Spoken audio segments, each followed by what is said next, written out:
bienvenue dans ce tuto qui va te permettre de résoudre une équation graphiquement avec ta calculatrice TI. Donc soit une TI 82 ou une TI 83, c'est le même fonctionnement.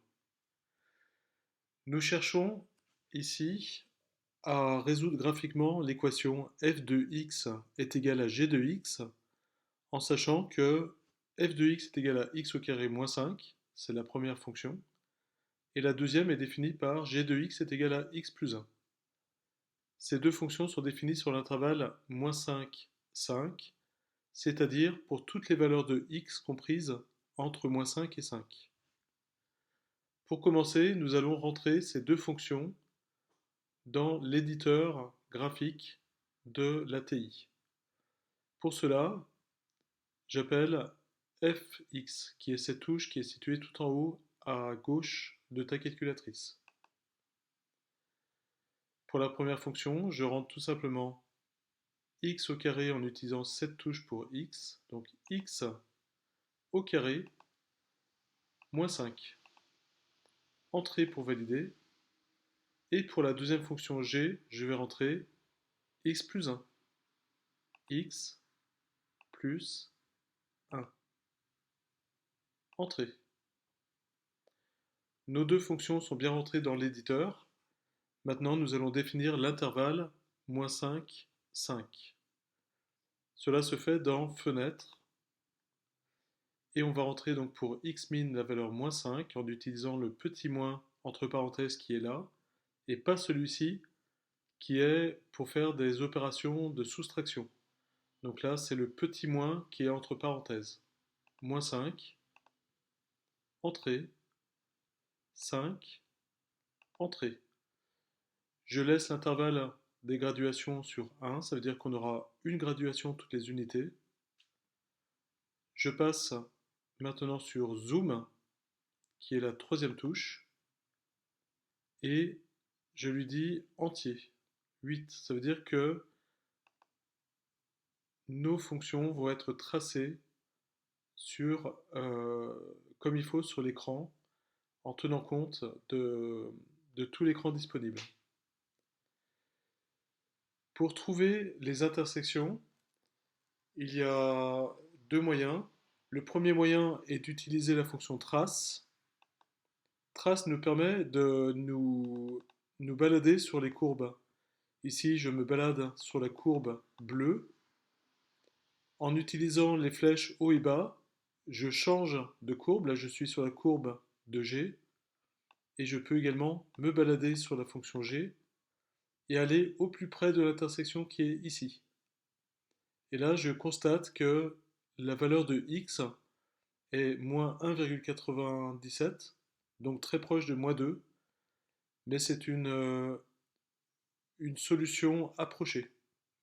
On pourra zoomer, on pourra essayer de s'approcher, mais ce n'est pas la valeur exacte. Pour avoir la valeur exacte de l'intersection, on va utiliser la fonction calcul. Pour cela, il faut appuyer sur seconde et calcul. Ce que je cherche, c'est une intersection, donc 5. Et là, on va essayer de se rapprocher le plus possible de l'intersection. Entrée. Entrée une deuxième fois, on lui indique la deuxième courbe, puisqu'une intersection c'est entre deux courbes. Et entrée à nouveau. Et notre curseur vient se positionner sur x est égal à moins 2.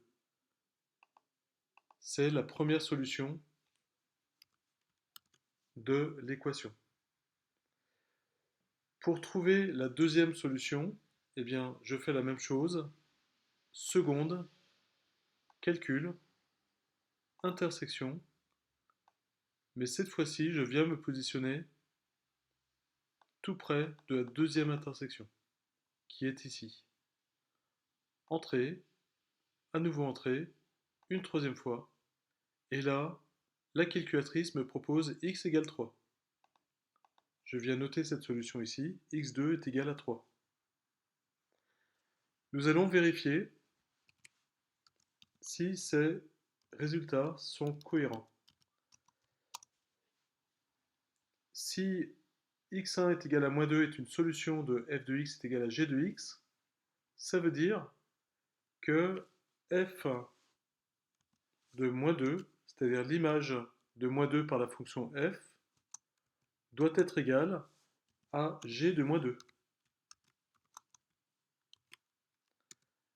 Calculons f de moins 2. F de moins 2 est égal à moins 2 au carré moins 5. Alors moins 2 au carré, c'est moins 2 fois moins 2, ça fait plus 4. Moins 5 est égal à moins 1. On retrouve bien la valeur moins 1 qui était affichée tout à l'heure. Calculons g de moins 2. Eh bien c'est pareil, on remplace x par moins 2. Donc g de moins 2 est égal à moins 2 plus 1. Et moins 2 plus 1, c'est égal à moins 1. Donc on a bien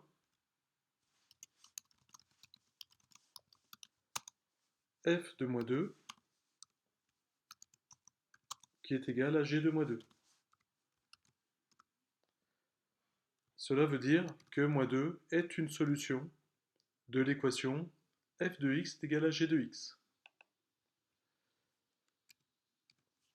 Je vais te laisser vérifier si la deuxième solution qui a été proposée, c'est-à-dire x2 est égal à 3, est bien également une solution de l'équation f de x est égal à g de x. Pour cela, tu vas vérifier si f de 3 est égal à g de 3. À toi de jouer, donc en remplaçant x par 3 dans chacune des deux expressions pour vérifier le résultat. Normalement, tu devrais trouver f de 3 est égal à 4 et g de 3 est égal à 4 également. C'est la fin de ce tuto. À très bientôt.